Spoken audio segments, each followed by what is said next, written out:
क्या फर्क पड़ता है,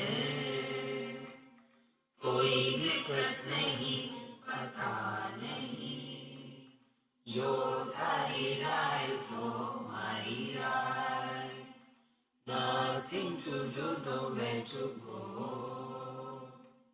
देखो सुनो मत बोलो, whenever, whatever you are, be 100% Karnataka, किसी को आओ मत कहो, किसी को जाओ मत कहो, ना कुछ पाना ना कुछ खोना, who asked you live at zero complaint level, मौज में रहो, be happy। श्री कृष्णा श्री कृष्णा श्री कृष्णा श्री कृष्णा। गुरुर्ब्रह्मा गुरुर्विष्णु गुरुर्देवो महेश्वरः, गुरु साक्षात् परम ब्रह्म तस्मै श्री गुरवे नमः, तस्मै श्री गुरवे नमः। यः सर्वज्ञः सर्वविद् यस्य ज्ञानमयं तमः, तस्मादेतद् ब्रह्म नाम रूपम अन्नं च जायते। तत्व को प्रतिपादन करने की दो प्रक्रियाएं हमारे शास्त्रों में। एक तो है कार्य से कारण के पास पहुंच जाना। ये कौन है, किसका लड़का है ये? तो लड़का है कार्य, उसके बाद कारण के पास पहुंच जाना। और एक आदमी को मिले, भाई अकेले हो कि बच्चे बुच्चे है? हाँ है, एक दर्जन है। कारण से कार्य के पास पहुंच गए। ये दो प्रक्रियाएं शास्त्रों में भी है। पहली प्रक्रिया साधक के लिए है कि जो जहां है वहां से शुरू हो जाओ। तो हम कहाँ हैं? हम है इस जगत में। क्या है जगत? नाम रूप। तो नाम रूप से प्रारंभ हो करके जिसकी अभिव्यक्ति नाम रूप में हो रही है उसके पास पहुंच जाओ। इसको कहते हैं अवरोह, हमको ऊपर चढ़ना है। ऐसा क्यों? क्योंकि हम जो है वही नीचे आए हैं। तो ये जो दूसरी बात है, यहाँ इस प्रथम मुंडक के अंतिम श्लोक में हमको कल बताई थी, आज हम रिवाइज कर रहे हैं। जहाँ से ये दुनिया निर्माण हो गई, यथोर्णनाभि सृजते गृह्णते च, यथा पृथिव्याम ओषधय संभवन्ति, यथा शतः पुरुषात् केशलोमानि, तथा अक्षरात् संभवती है विश्व। तो जिस प्रकार से मकड़ी बिना किसी के सहायता से अपना सब बनाती है, उसी प्रकार से यही परमात्मा सब नाम रूप में व्यक्त हो गया है। इसीलिए यह सर्वज्ञ, वो सब जानता है, ज्ञान की पराकाष्ठा, और सर्वविद। और जो जैसे दो प्रकार से है, मैं जानता हूँ। अब ये सवाल ये, मैं कौन है? क्या मैं परिपूर्ण है या परिच्छिन्न है? जब हम कहते हैं कि मुझे अच्छी नींद आई थी, बीच में एक दो बुरे सपने भी आए थे, ये कहने वाला मैं और मैं सुखी दुखी हूं ये कहने वाला मैं, ये दोनों में फर्क क्या है? तो जो दूसरा मैं है यह परिच्छिन्न है, यह व्यक्ति है। और जो पहला मैं है जिसने कहा कि अच्छी नींद आई थी, बीच में एक दो बुरे सपने आए थे, ये कहने वाला मैं परिपूर्ण मैं है। दो बातें हो गई, दोनों ज्ञान ही है। तो यहाँ सर्वज्ञ परिपूर्णमय, यहाँ सर्वविद वही एक बन जाता है। माने आदमी हो गया सर्वज्ञ और पति हो गया सर्वविद। आदमी हो गया सर्वज्ञ, पुत्र हो गया सर्वविद। तो यहाँ सर्वज्ञ यहाँ सर्वविद, यस्य ज्ञानमयम तपः। और इसकी तपस्या क्या है? ज्ञान ही इसकी तपस्या है। तपस्या में हम किसी का त्याग करते हैं। कोई कहे कि मैं तपस्या कर रहा हूं, क्या क्या तपस्या कर रहे हैं? दिन में 6 बार खाना खाता हूं। यार ये तपस्या है क्या? त्याग करने को तपस्या कहते हैं। तो परमात्मा ने क्या तपस्या करी होगी? वो तो एकमेवाद्वितीय है। तो अपनी जो वास्तविकता है उसका त्याग करना ये तपस्या है। हमारी वास्तविकता क्या है? गुस्सा आता है। तपस्या क्या होगी? गुस्सा नहीं करेंगे। देखो, तो यह जो तपस्या है त्यागमय होती है। तो यहाँ सर्वज्ञ सर्वविद यस्य ज्ञानमयम तपः। तो ज्ञान की तपस्या क्या होगी? ज्ञान की तपस्या होगी जो एकमेवाद्वितीय है, उसने अपने इस अद्वैत का त्याग करके द्वैत की भ्रांति निर्माण कर दी है। ज्ञानमयम तपः। और तस्मात् उसी परमात्मा से एतद् ब्रह्म नाम रूपम च जायते। तो उसी परमात्मा से, उसी ब्रह्म से यह नाम रूपात्मक प्रपंच जायते, निर्माण होता है। देखो, तो साधना क्या होगी? नाम रूप से हटो और अपने स्वरूप में पहुंच जाओ। यही साधना है। लेकिन हमारा पूरा जीवन अपने नाम रूप में ही फंसा रहता है। आप कहीं भी चले जाओ कि आप इतना डोनेशन देंगे तो हम आपका नाम लिख देंगे और आपका वहां बुत बना करके रख देंगे, क्योंकि नाम रूप ही मैं हूं। इसीलिए एक ही तत्व है, उसी को नाम दे दिया, अच्छा बुरा हो गया। वास्तविक एक ही है, अन्य कुछ है ही नहीं। यहां तक बताया। अब यहां से दूसरा मुंडक शुरू होता है। इसको मुंडक मालूम है क्यों कहते हैं? हम एक बार कहाँ थे? महाराष्ट्र में थे, फलटन को थे।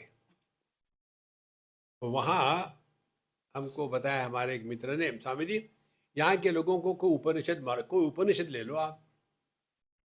तो कौन सा? बोली जो आपको अच्छा लगे। ठीक है, हम मुंडक उपनिषद लेते हैं।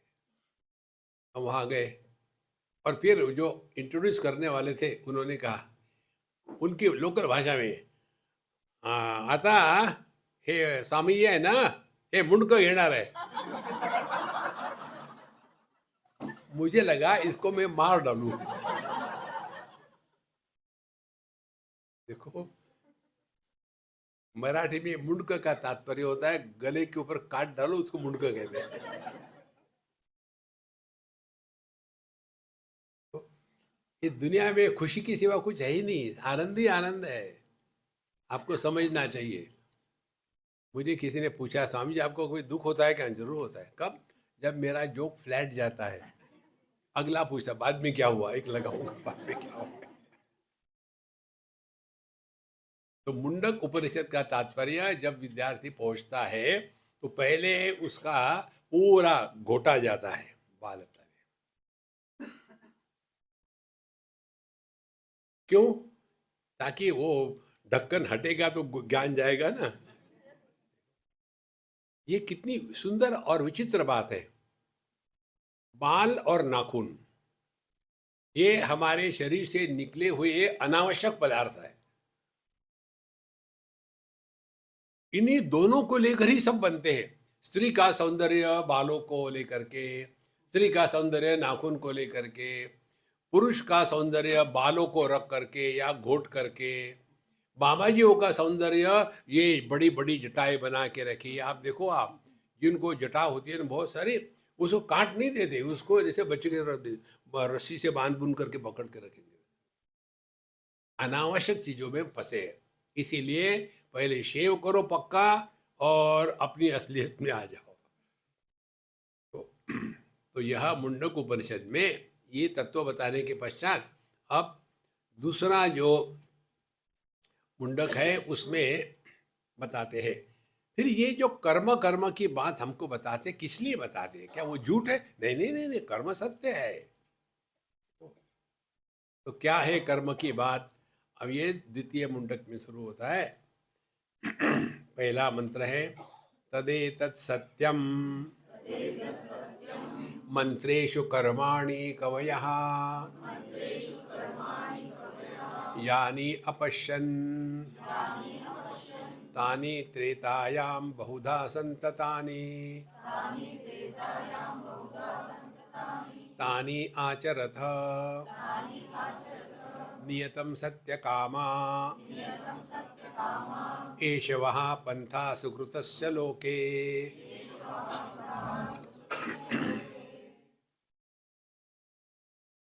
कवयः जो ज्ञानी है, कवि है, क्रांतदर्शी है, उन्होंने, जो समझदार है, ऋषि है, मुनि है, उन्होंने कर्म कौन सा किसके साथ करने से कौन सा मंत्र का उच्चारण करना है, ये हमारे शास्त्रों ने बताया है। देखो, एक हमारे मित्र थे सिंधी, और अमेरिका की बात है, बहुत पुरानी हो गई, 30-40 साल पहले की।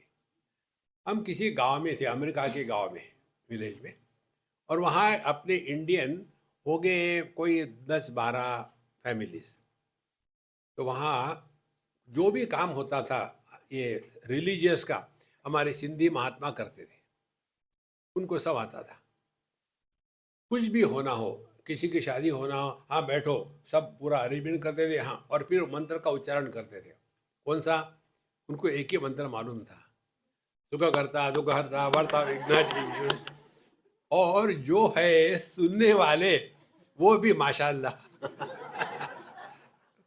कोई पैदा होता है तो सुख करता है, ट्यून बदलते थे।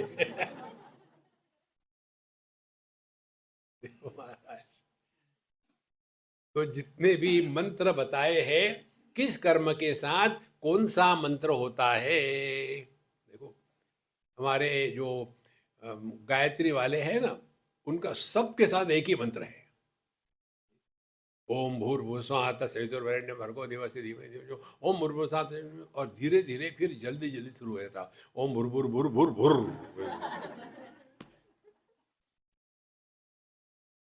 मंत्रों का जब तक के अर्थ हृदय में प्रकट नहीं होता, तब तक के उसको कोलाहल कहते हैं। देखो, यदि बोलते बोलते मैंने बीच में ऐसा कह दिया, तो आप क्या कहेंगे? क्या हो गया स्वामी जी को, क्या बकबक कर रहे हैं? क्योंकि उसका कोई अर्थ नहीं है।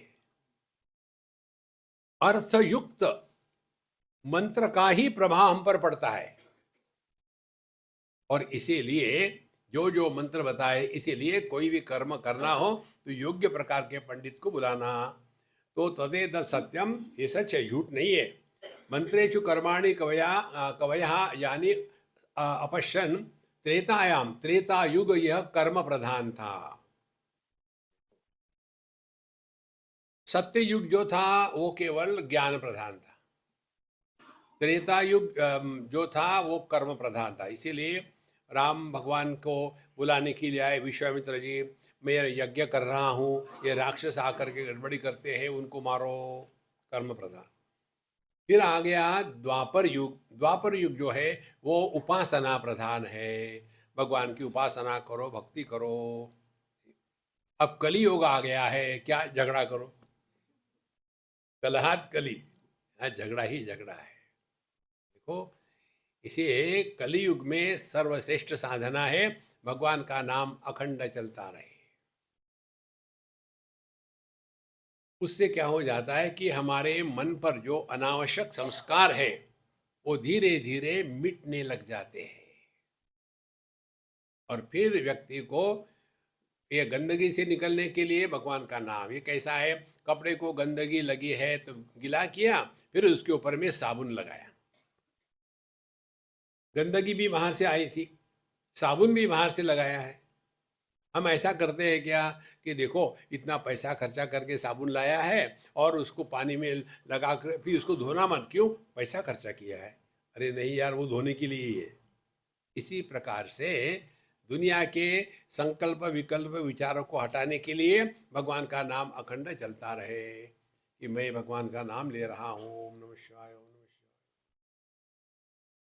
शिवाय। और ध्यान से सुनना, यदि आपका नाम परिपक्व हो गया है, नाम साधना परिपक्व हो गई है, तो आपका ये नाम भी शांत हो जाएगा। जैसे कपड़े का जो दाग है वो निकालने के बाद साबुन भी निकल जाता है, इसलिए भगवान का नाम लेते हैं। तो त्रेतायाम बहुधा संततानि, त्रेता युग में ये कर्म के बारे में बड़ा विस्तार से बताया है। तानि आचरत नियतम सत्य कामा, तो जिनको जिनको अपने जीवन में कुछ प्राप्त करना है वो उसका नित्य नियम से पालन करे। सत्य कामा एष आपंथा सुकृत से लोके, इसके द्वारा क्या होगा, सत्कर्म करोगे तो स्वर्ग में जाओगे, दुष्कर्म करोगे तो नरक में जाओगे, कुछ करोगे ही नहीं तो ना कहीं जाना ना कहीं आना, जहां है वहां मौज में रहोगे। कितनी सिंपल बात है, कठिन नहीं है। ये करना है, वो करना है, ऐसे करना वैसे करना, कुछ कुछ कुछ शांत रहो ना यार, शांत रहो। और ये जो कुछ ना कुछ करने का रोग होता है ना, उनको किसी शांत व्यक्ति को देखो गुस्सा आता है, इनको कुछ होता ही नहीं, अरे तुम खुश रहो ना, तुमको किसने रोका है। तो ये शवा पंथा सुकृतस्य लोके, ये स्वर्ग में जाने का मार्ग है, वहां आपको अमृत मिलेगा। क्या कर्म करना है, अब कर्म की बात बताते हैं। यदा लीला यते हर्षि समिद्धे हव्यवाहने तदाज्य भागावंतरेण आहुति प्रतिपादयेत्। यदा, जिस समय, यह यर्ची लीलायते, जब अग्नि प्रकट हो गया, और उसके बाद समिद्धे हव्यवाहने, अब उसमें अग्नि की ज्वाला प्रकट हो गई है, अब उसमें हमको ये जितनी आहुति डालनी है डालनी है। कहाँ डालनी है, तदा आज्य भागौ अंतरेण, फिर सुबह में जो मंत्र है वो अलग है, माध्यान्ह के मंत्र अलग है, शाम के मंत्र अलग है, उन उन मंत्रों के अनुसार इन आहुतियों को प्रज्वलित जो अग्नि की ज्वाला है उसमें डालना है। अब ध्यान से सुनना, जब करना और आहुति डालना, इसमें क्या फर्क है। जब करते समय आपको कुछ समय के बाद मन को लगाने की आवश्यकता नहीं, वो मैकेनिकल हो जाता है। ओम नशो ओम नशो ओम नशो ओम नशो ओम नशो ओम नशो ओम नशो ओम नशो ओम नशो ओम नशो ओम नशो। उसमें मन को लगाने की आवश्यकता है, मैकेनिकल हो जाता है। यदि आहुति डालनी हो तो उधर अग्नि जल रही है, अच्छा ऐसे करना, अरे राम राम राम, हाथ जल गया। तो आहुति डालते समय आपको अपने मन को वहां लगाना पड़ता है। ये बात हमने आपको कई बार बताई है। अध्यात्म में मैकेनिकल नहीं होना। मेजॉरिटी जो होते हैं ना जप करने वाले या कोई पूजा पोथी, वो मैकेनिकल होते हैं। और कोई भी काम आप मैकेनिकली करो उसमें रस नहीं आता फिर। ठीक है, आप देखो ना पूजा करने वाले जो पंडित होते हैं ना, आप उनके पास चले जाओ, हाँ अष्टोत्तर नामा वाले, ठीक है, क्या तुम्हारा नाम क्या है, ये गोत्र ये है वो है, ठीक है, खड़े रहो वहाँ। ओम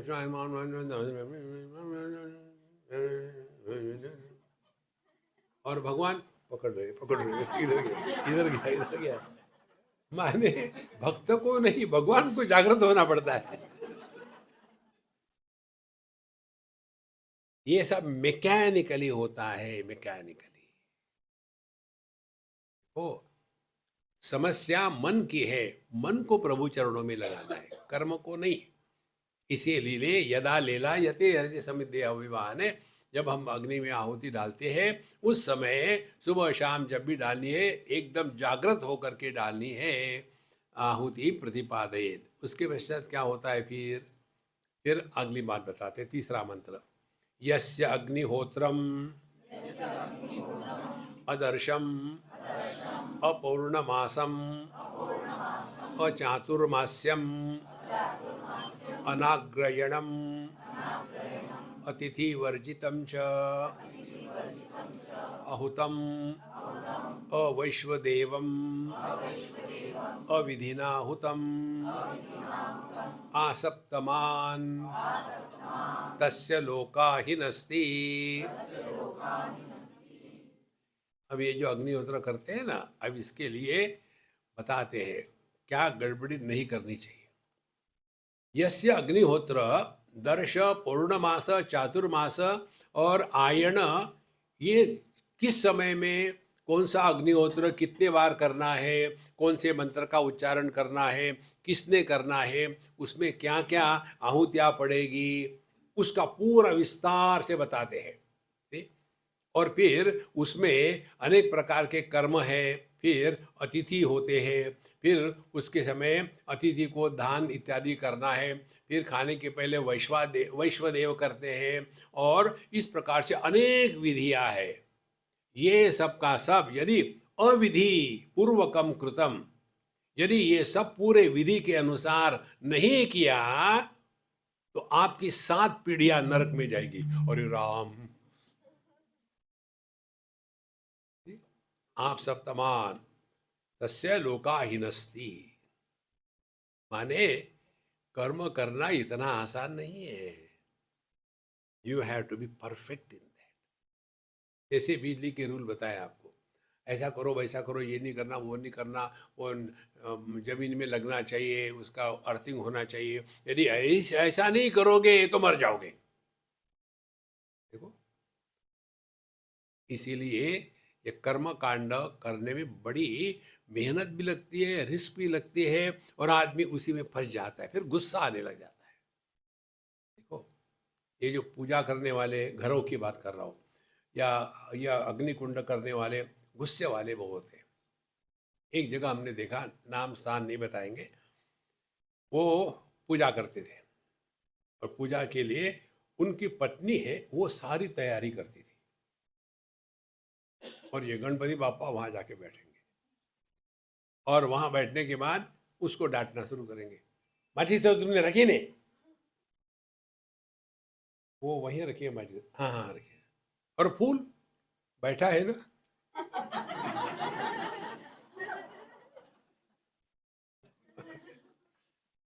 ऐसी पूजा नहीं होती।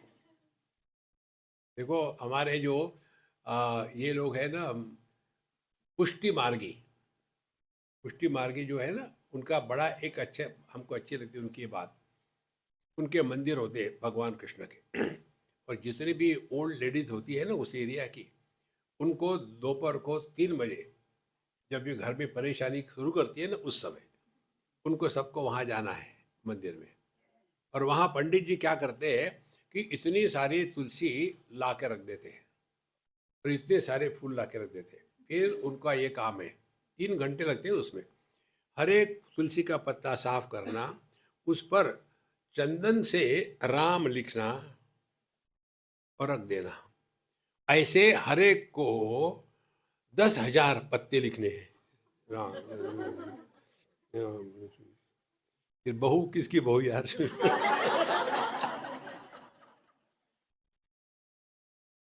तो ये जो बुढ़ाऊ माताएं होती है, ये वहां जाकर के 3 बजे से 6 बजे तक के बुक, घर में शांति।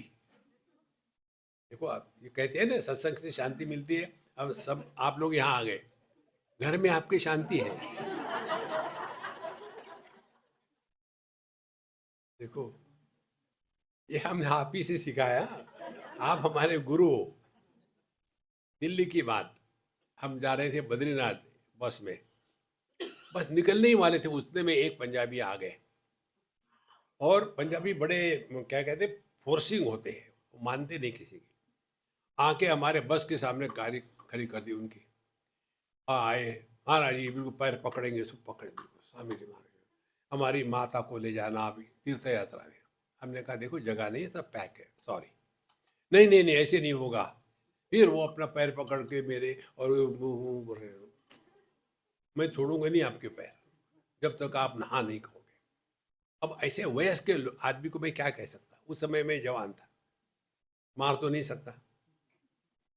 तो ठीक है, फिर कहीं ना कहीं एडजस्टमेंट कर लिया। फिर महाराज जी पेमेंट करना है, नहा करना है, तो आओ नीचे आओ। नीचे क्यों, यही दे दो। बोले नहीं नहीं, सबके सामने मुझे देने में अटपटा लगता है। तो पीछे ले गए बस के हमारे, वहाँ उन्होंने हमको 10,000 रुपये दिए। हमने कहा देखो 5,000 काफ़ी है, इतना ही इसका चार्जेस है। उसे नहीं नहीं नहीं नहीं, इसलिए नहीं, अगले बार जब भी आप जहाँ भी जाओगे एडवांस इसको ले जाओ बस। तो ये चक्कर होता है। इसीलिए ये जो कर्म कांड है ना, ये इतना आसान नहीं है। इसमें बहुत ही रिस्क है और बहुत सारी चीजें करनी पड़ती है। लेकिन आपको स्वर्ग में जाना है ना, तो ये तो करना ही पड़ेगा। अब वो अग्नि की जो ज्वाला है उसका वर्णन करते हैं। काली कराली च मनोजवा च सुलोहिताया च सुधूम्रवर्णा स्फुल्लिंगिनी विश्वऋषि च देवी लीलायमाना इति सप्तजिह्वा। अब ये अग्नि की जो ज्वालाएं निकलती है उनके 7 प्रकार है। कभी सोचा था? उनके 7 प्रकार है, उनको नाम भी दिए हुए हैं।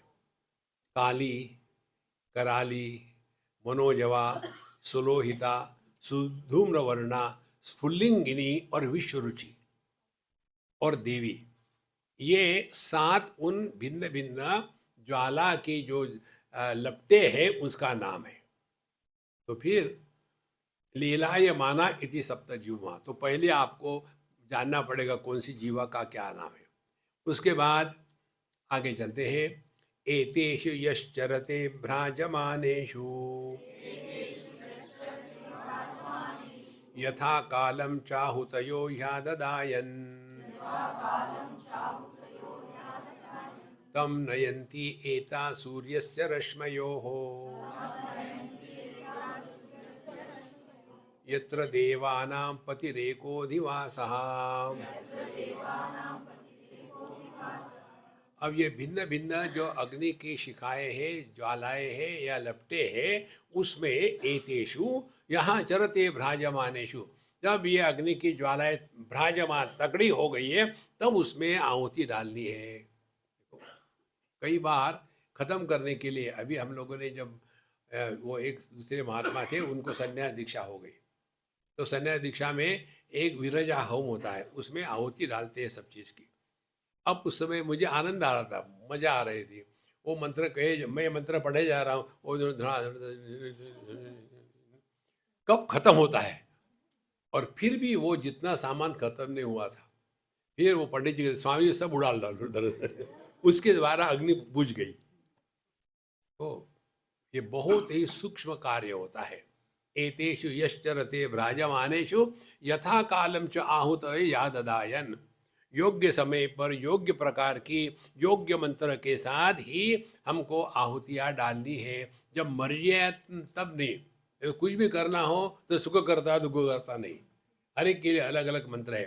तम नयंती एता सूर्य से रश्मयो हो, ऐसा होने के बाद सूर्य की जो किरणें हैं, इन सूर्य के किरणों के द्वारा ये जो यजमान है ये ले जाता है। कहाँ ले जाता है? यत्र देवानां पतिरेकोधिवासः, जहाँ यह भगवान का स्थान है, वहाँ जा करके स्वर्ग में इस साधक को वहाँ ले जाता है। तो आपका बुकिंग हो गया। उसके पश्चात एहि एते तम आहुतयः सुवर्चसः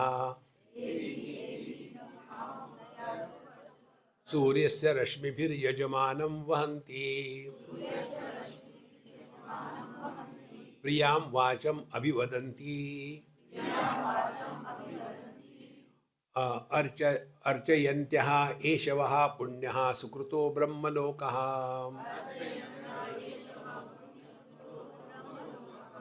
अब ये जो आहुतियां जो थी सूर्य के रश्मि के साथ उसको ले जाती है और उसकी तारीफ करती है, कहती है यही यही, आइए आइए, ये जो स्वर्ग लोक है आपका ही है, आपने इतना पुण्य कर्म किया है, इतना दान धर्म किया है, बस आपको अब हम डायरेक्टली भगवान से मिलाएंगे, आइए। प्रियाम वाचम, बड़ी उनकी तारीफ करते हैं।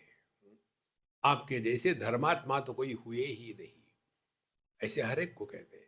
प्रिया वाचम अभिवदन्ति, देन एष वहाँ पुण्य सुकृतो ब्रह्मलोके, यही तुम्हारा ब्रह्मलोक है। ध्यान से सुनना, ब्रह्मलोक माने वहां से फिर वापस लौट के आना पड़ता है।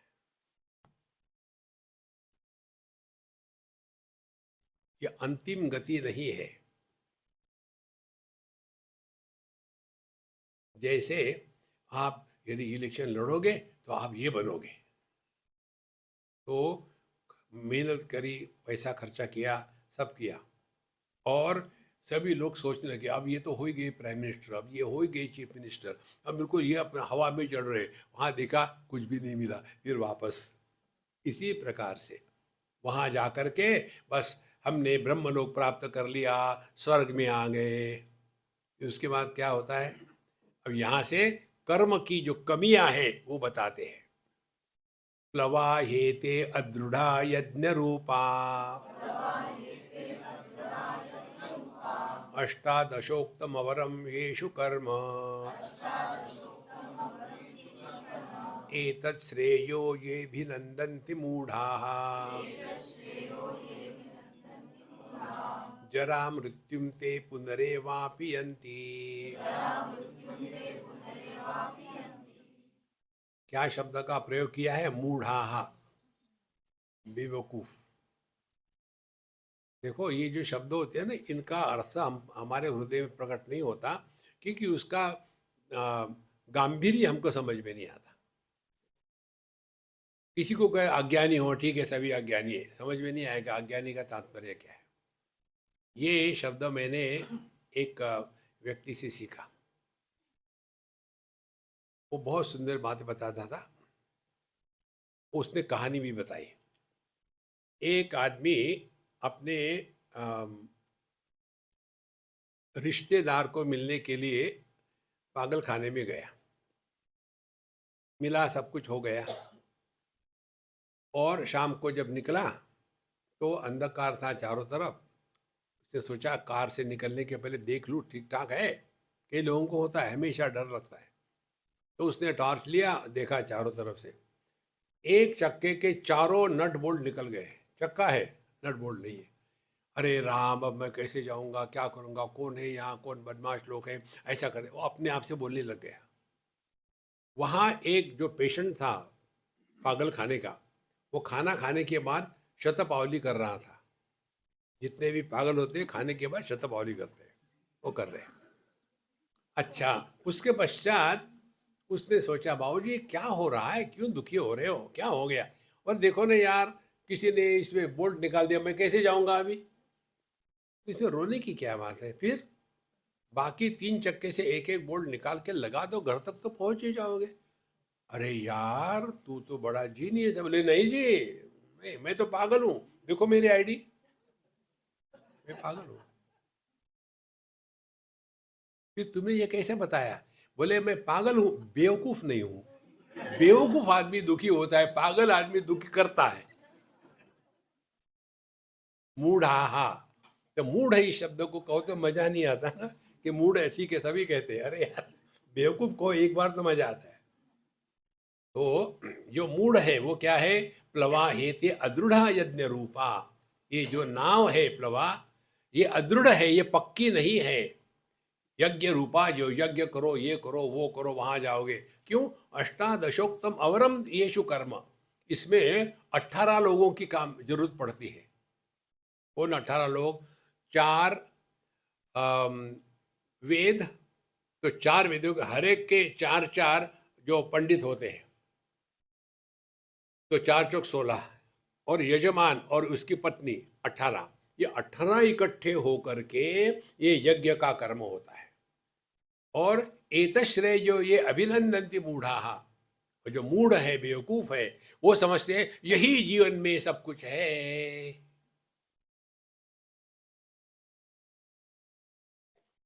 हम कहीं थे और वहां शतचंडी का यज्ञ हो रहा है, बहुत बड़ा व्यवस्था किया है। और हमको के महाराज जी आप भी यहाँ आ जाओ। हमने कहा भी मुझे इसमें कुछ नहीं आता, मुझे खाना आता है, बाकी कुछ नहीं आता।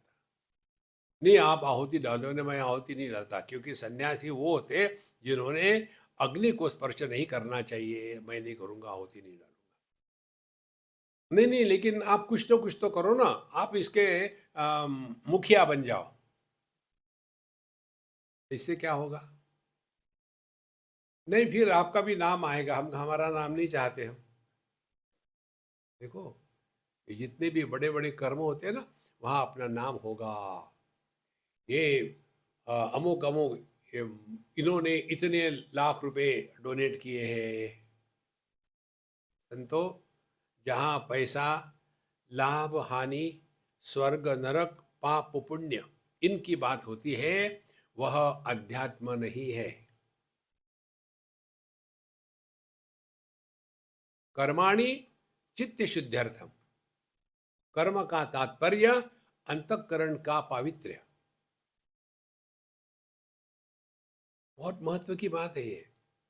लेकिन अपने अंतःकरण को शुद्ध करने के स्थान पर हमने ये किया, हमने वो किया, हमने ऐसा किया, हमने वैसा किया।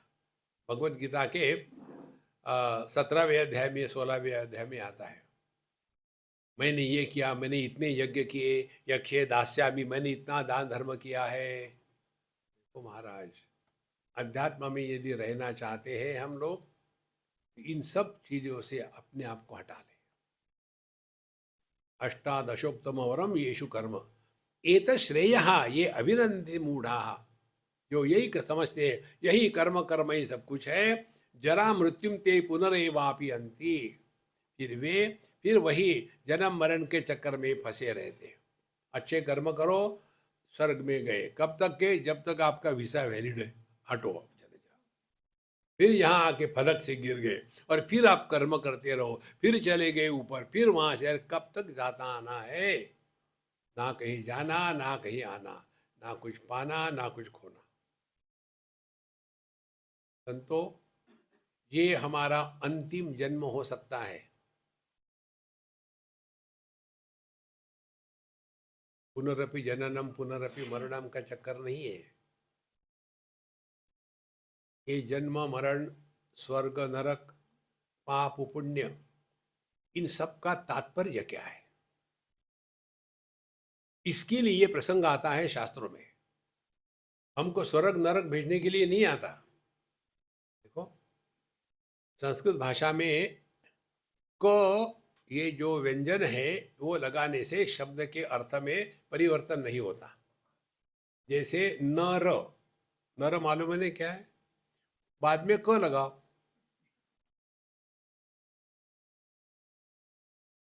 बाल, बालक, नर, नरक, यही चक्कर है। तो ये क्यों आता है प्रसंग हमारे शास्त्रों में? एक ही काम है, कारण है। हम सभी के सभी अपने दुख के लिए अन्य को बदनाम करने में एक्सपर्ट है।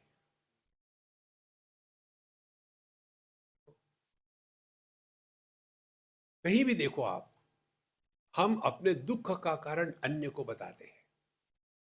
उदाहरण के लिए, मैंने समझो ये कहा मेरे दुख का कारण मेरी पत्नी है, तो मेरी आध्यात्मिक साधना क्या होगी?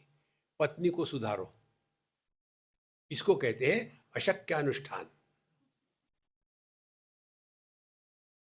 देखो, भगवान राम ने कहा था सीता मैया को, तुम यही रहो वहां जंगल में। नहीं नहीं नहीं, मैं नहीं रहूंगी, मैं तुम्हारे आना है। अब क्या करेगा बेचारा? देखो, वो तो राम थे, तुम जगजीवन राम हो।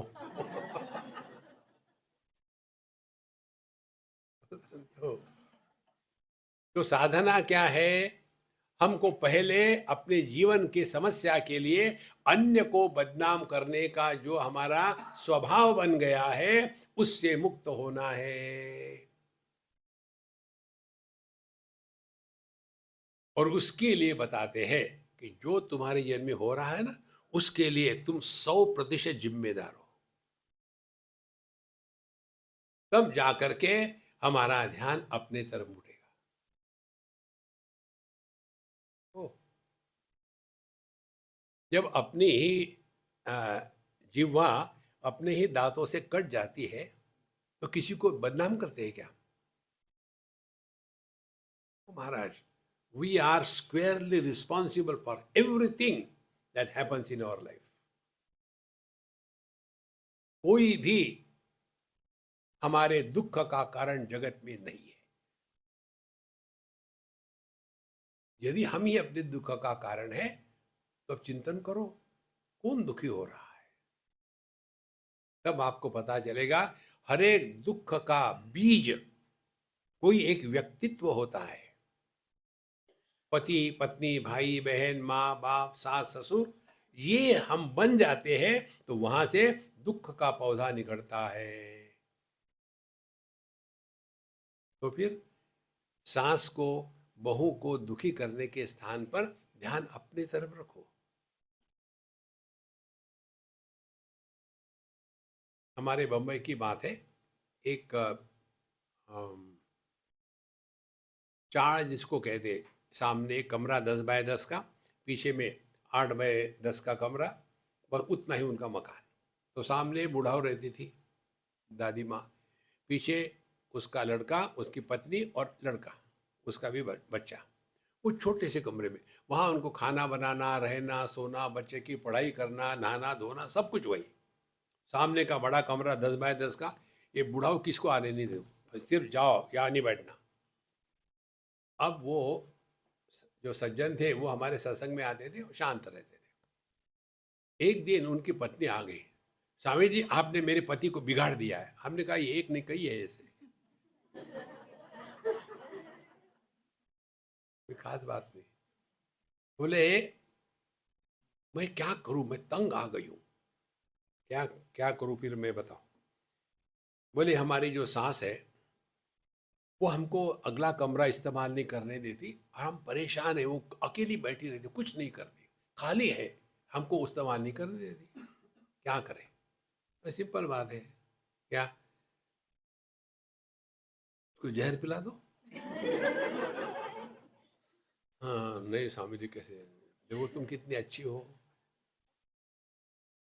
ठीक है ऐसा करते, मैं पिला देता हूँ। नहीं नहीं नहीं स्वामी जी, ऐसा नहीं है। फिर क्या करे, किसी को सुपारी दे देते। तो वो मेरे से परेशान हो गए, स्वामी जी आप उसके मारने में क्यों तुले? हमने को समस्या का हटाना है ना, मारो उसको। तो बोले, वो तो नहीं हो सकता, क्या करूं मैं? हमने कहा, देखो मेरे पास केवल एक ही उपाय है, चिंतन करो, बाकी कोई उपाय नहीं। अब क्या चिंतन करें? पहले चिंता करना छोड़ दो।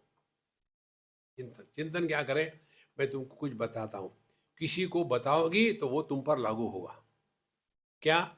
नजदीक आओ, उसके कान में मैंने बताया, तुम्हारी सास 322 दिन के बाद मरेगी, मैं जानता हूँ। तो फिर जब वो कहीं झगड़ा होता है ना, तो गिनती शुरू करो, 318। फिर कुछ तूफान हो गया, 312।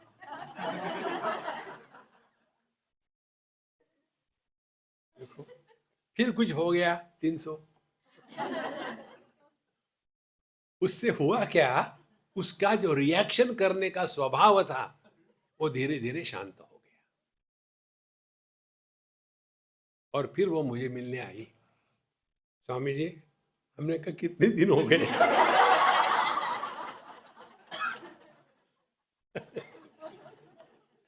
देखो कितना आनंद है। बोले, स्वामी जी नहीं वो बहुत अच्छी है, मैंने उनको हमेशा गलत समझा। वो उनको स्वभाव ही है ऐसा बोलने का, वो मन से बुरी नहीं है, लेकिन मैंने उनको कभी समझने का प्रयत्न ही नहीं किया। अब क्या होगा, हमने वो डेट तो फिक्स है। हम डेट नहीं बदल सकते। देखो, समस्या शुरू होती है अपने से। हाँ, कई समस्या है। समस्या क्या है? We don't act, we react. इसीलिए कर्नाटक, रिएक्शन जब करते हैं तो उसके लिए हम जिम्मेदार हैं। इसीलिए ये सोचेंगे कि हम कर्म करेंगे अच्छा, वहां कहीं जाने की जरूरत नहीं है। आप जहां स्वर्ग का तात्पर्य स्व माने अपना आपा, ग माने गति, वापस लौट आओ ना, वही स्वर्ग है। स्वर्ग कोई स्थान विशेष नहीं है, काल विशेष नहीं है, वस्तु विशेष नहीं है, परिस्थिति विशेष नहीं है। स्वर्ग की परिभाषा हमारे कठोपनिषद में आता है, स्वर्गे लोके न भयम किंचनास्ति, न तत्र त्वं न जरया बिभेति, उभे तीर्त्वा अशनाया पिपासे, शोकातिगो मोदते स्वर्गलोके। स्वर्ग किसको कहते हैं? स्वर्ग कहते हैं स्वर्ग में शरीर को लेकर के बुढ़ापा और मृत्यु का डर नहीं है। न तत्र त्वं न जरया बिभेति। यमराज को बोल रहे हैं नचिकेत कि स्वर्ग लोग हो कि आप मुझे लालच दिखा रहे हो, क्या है स्वर्ग लोग, मुझे उसमें इंटरेस्ट नहीं है, क्योंकि स्वर्ग कहीं स्थान विशेष नहीं है। जहां बुढ़ापा और मृत्यु इसका डर नहीं है, इस डर रहित अनुभूति को स्वर्ग कहते हैं। ये तो हमेशा वही, मरने के बाद क्या हो गया, मरो तो सही यार, बाद में देखेंगे, मरना मरना मरना। तो यदि आप अध्यात्म पढ़ रहे हो, उपनिषद पढ़ रहे हो, आपको मरना अलाउड नहीं है। Never die. कैसा भी चिंतन करो, चक्कर वही है। पिछले जन्म में तुमने अपने पत्नी को छला था, इसलिए उसने करवा चौथ करी, और अगले 7 जन्म तुमको नहीं छोड़ेगी, और इसीलिए जन्म में तुम्हारा वो बदला निकल रही है। नहीं नहीं नहीं नहीं, ऐसा मत करो, ऐसा मत करो। फिर क्या करे? अब ठीक से व्यवहार करो उसके साथ, तो क्या होगा, अगले जन्म में वो तुम्हारी पत्नी नहीं होगी। रियली, ये आई डू दैट।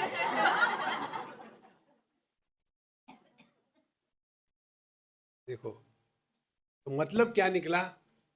मतलब ये निकला, जो हम गलत समझते हैं उसका हमने, हम रिस्पॉन्सिबल है, ये उसका अर्थ नहीं है। अर्थ ये है, ये देह नहीं था तब भी हम थे, इस देह में हम ही है, ये देह नष्ट हो जाएगा, अगले देह में हम ही होंगे।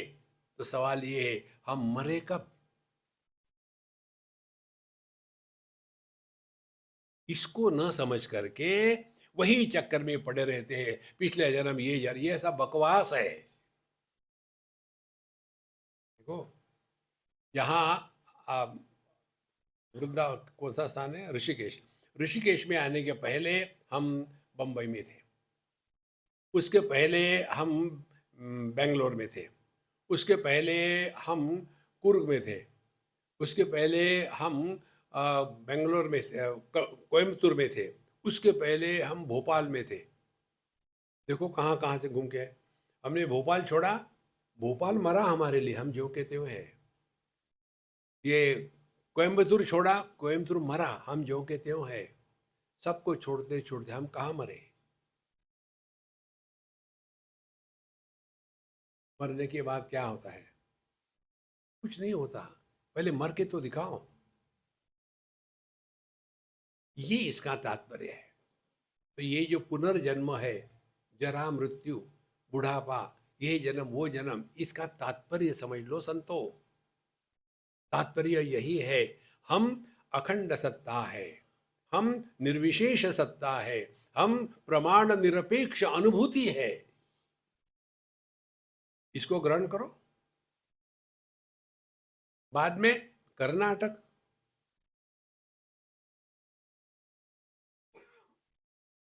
महाराज इसलिए जो आता है ना, कर्म करो, पाप पुण्य धर्म अधर्म, इसका एक ही तात्पर्य है, हमारे जीवन के सुख दुख के हम स्वयं ही 100% कारण है। अन्य को बदनाम करना का धंधा जो है बंद कर दें, और हमारे सबके दुख का कारण हम अन्य को बताते हैं। कोई किसी के कारण दुखी नहीं होता। तो ये न समझने के कारण इसी में लगे रहते हैं, हम ये कर्म करेंगे तो स्वर्ग में जाएंगे, ऐसा करेंगे वैसा करेंगे। कुछ नहीं होता, छोड़ो सब चीज़ों को, यहाँ मौज में रहो, सब ठीक ठाक है। लेकिन ये जो कर्मकांडी होते हैं ना, ये आपको बड़ा ज्ञान देंगे। देखो, हमारे शास्त्रों में जो बताया है वो झूठ है क्या? अरे बाबा, किस लिए बताया ये भी समझो ना। बताया ठीक है, लेकिन प्रयोजन क्या है, तात्पर्य निर्णय क्या है? ये विषय ऐसा है कि जिसको 1+1 2 नहीं बता सकते। एक आपको उदाहरण बताते हैं। ये उदाहरण हमने कई बार दिया है, जिनको मालूम है वो कंठस्थ है, कई प्रोफेशनल सत्संगी है, इसलिए बोल रहा हूं। एक बार एक मछली एक कुएं में गिरी, और कुएं में एक मेंढक था। तो मेंढक देखने लग गया, कौन आया कौन आया, कौन हो तुम? मछली। कहाँ से आई हो? मेंढक इंडियन होगा। कहाँ से आई हो? समुद्र से। समुद्र क्या होता है? पानी। कितना पानी? इतना। कुएं के अंदर का मेंढक, उसका हाथ कितना होगा? इतना। इतना? बोले नहीं जी। फिर इतना? नहीं। फिर इतना? गुस्से में नहीं। फिर उसने दीवार से दीवार तक छलांग मार के, इतना होता है? सरकास्टिक। बोले नहीं, इससे भी ज्यादा। कितना? चलो। अब पहुंच गए समुद्र। अब मछली पूछती है, बताओ कितना पानी है? मौन व्याख्या। मेंढक चुप। ये जब मैं कहानी बता रहा था, तो एक बुढ़ाऊ, एक गांव की बात है, उस बुढ़ाऊ ने पूछा, स्वामी जी, अब उनकी तरफ देख के मुझे तरस आया मुझ पर। किसके सामने मैं बोल रहा हूं? तो स्वामी जी ना, बाकी जो उनको चुप चुप, नहीं, कोई बात नहीं, बोलने दो। बूढ़े थे। मुझे ये बताइए, ये जो फिश समुंदर से कुएं में कैसा आया? ये प्रश्न उसने पूछा, और फिर प्रश्न पूछने के बाद सबको देखता है, देखो।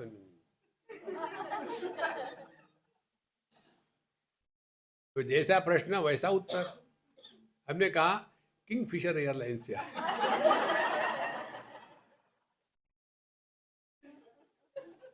अब वहां तात्पर्य क्या था? जो व्यक्ति कूपमंडूक वृत्ति का होता है, जो छोटे दायरे में फंसा है, वो बड़ी बात सोच भी नहीं सकता। देखो महाराज, स्वर्ग नरक, पाप पुण्य, धर्म अधर्म, इसी में फंसे रहोगे जिंदगी भर। बड़ी बात सोचो ना कुछ। मय्येव सकलम जातम, मयि सर्वम प्रतिष्ठितम, मयि सर्वम लयम याति, तद ब्रह्माद्वयम अस्म्यहम्। ये है लक्ष्य। इसको छोड़ करके ये करो तो पुण्य मिलेगा, ये पाप मिलेगा, यार ये बेबी की बातें, झंझट में मत पड़ो।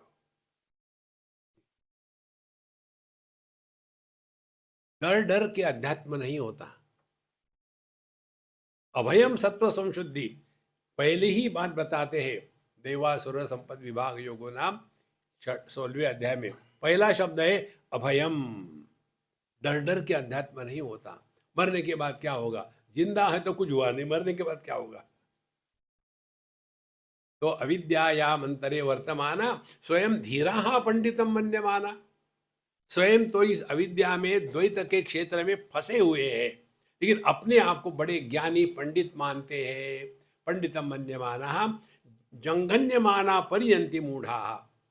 और वो ऐसे भयानक कुटिल स्थान में, मार्ग में चले हुए हैं, और वो कहते हैं अपने आप को पंडित, पंडितम मन्यमाना, हम तो बड़े ज्ञानी है। क्यों? कि हमको सभी मंत्र आते हैं। फिर जंगन्यमाना पर्यंति मूढ़ाहा, ये वो तो अपना तो सत्यानाश करके बैठे हैं, दूसरों का भी करेंगे। और अंधे नैव नीयमाना यथांधा, जैसे एक अंधा व्यक्ति दूसरे अंधे व्यक्ति को रास्ता दिखाना शुरू करे तो क्या होगा, वैसे ही हमारी स्थिति है। एक अंधा व्यक्ति दूसरे दूसरे को जब हाथ लगाता है ना, उसका यही ज्ञान होता है कि वो जिसको मैंने हाथ लगाया उसको दिखता है। फिर वो कहेगा, भैया मुझे ये रास्ता क्रॉस करके दे दोगे, मुझे दिखता नहीं। जो दूसरा है वो भी अंधा है, वो कहेगा कि मैं भी अंधा हूँ। ठीक है ठीक है ठीक, पकड़ के रखना ठीक से, वो भी जा रहा, दोनों गड्ढे में। देखो संतो, इसीलिए स्पष्ट समझ लो, कर्माणि चित्त शुद्ध्यर्थम। कर्म का तात्पर्य स्वर्ग नरक जाना नहीं, कर्म का तात्पर्य पाप पुण्य नहीं, कर्म का तात्पर्य धर्म अधर्म नहीं, कर्म का तात्पर्य हमारे अंतःकरण के शुद्धिकरण की प्रक्रिया। अंतःकरण की अशुद्धि क्या है? आलस्य, निद्रा, प्रमाद। आलस है। तो कर्म कांड में क्या बताते? सुबह ब्रह्म मुहूर्त में उठ करके गायत्री का जप करना चाहिए।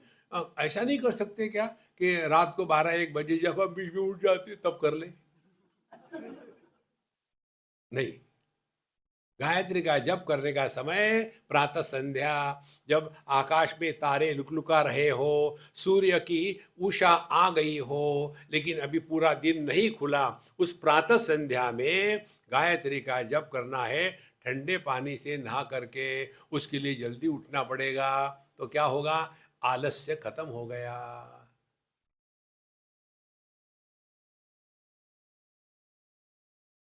इतनी बड़ी महत्व की बात है। लेकिन हमको जब करते समय नींद आती, इसलिए आती कि तुम रात में लंबे जगते हो, तो जल्दी सोया करो ना। तो जल्दी सोएंगे तो अनावश्यक चीजों को देखना बंद हो जाएगा। फिर ये मुझे अच्छा लगता है नहीं लगता ये सवाल नहीं है, ये नियम है, आपको करना है। देखो संतो, इस सब का प्रभाव, कर्म का प्रभाव अंतःकरण की शुद्धि। हमको कुछ अच्छा लगता है या अच्छा नहीं लगता, यही तो हमारे अंतःकरण में गंदगी है, इससे हमको निकल जाना है। जिसका अंतःकरण शुद्ध हो गया, उस अंतःकरण में तत्व जिज्ञासा प्रकट हो जाती है। इसीलिए कर्म करके मुझे क्या मिलेगा? कुछ नहीं मिलेगा। मत करो मत करो, कोई जरूरत नहीं। दूसरे प्रकार से इसको देखो, क्या करते हैं, एक आदमी था, बहुत ही लेजी था, कुछ नहीं करता था। तो उसको ठिकाने पर लाने के लिए क्या किया जाए, उसको लालच दे शुरू कर दी। बढ़िया आइसक्रीम खिलाया, चॉकलेट खिलाया, उसको उसका गुलाम बना दिया। फिर उसको देना बंद कर दिया। अब उसको वो चाहिए, देखो भाई मुझे चॉकलेट और आइसक्रीम तो चाहिए। देखो, उसके लिए तुमको एक काम करना पड़ेगा। क्या? यहाँ से वहाँ तक के ये जो सीमेंट के बोरे हैं ना, जितने बोरे ले जाओगे, हर 10 बोरे के पीछे तुमको एक चॉकलेट मिलेगा। मिलेगा ना? हाँ, उठा के ले जा रहे हैं चॉकलेट। पहले उसको भोग की आदत दिला दी और फिर भोग को कमाने के लिए मेहनत लगाई। जैसे वो कर्म करने लगेगा, अब उसका आलस्य, निद्रा, प्रमाद धीरे धीरे खत्म हो जाएगा। फिर उसको कहेंगे, देखो बुरे कर्म नहीं करना, सत्कर्म करोगे तो स्वर्ग में जाओगे। स्वर्ग में क्या है? जीएसटी नहीं है। रियली?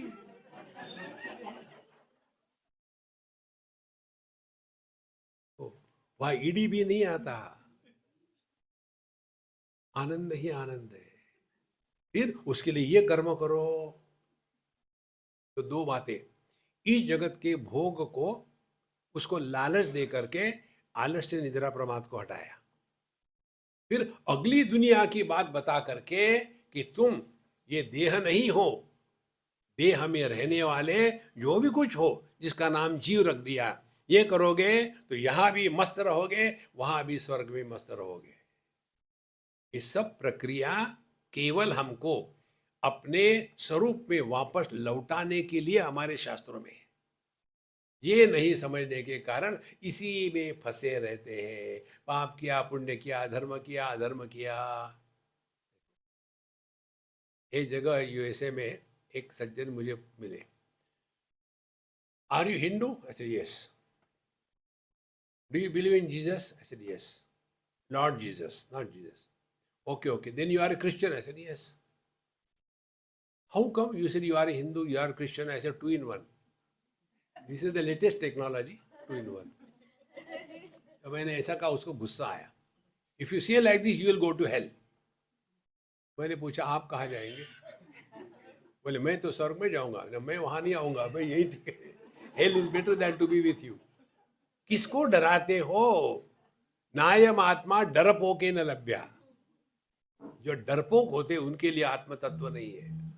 इसीलिए धीरे धीरे अपने आप को वापस लौट के आना है. इसीलिए ये कर्म का, स्वर्ग का, ये सब प्रसंग शास्त्रों में आता है. अब इसके पश्चात का जो विषय है वो हम, टाइम हो गया कि नहीं हुआ? हो गया है ना? ओम पूर्णमदः पूर्णमिदं पूर्णात् पूर्णमुदच्यते पूर्णस्य पूर्णमादाय पूर्णमेवावशिष्यते. ओम शांति शांति शांति. हरि ओम. श्री गुरुभ्यो नमः. हरि ओम.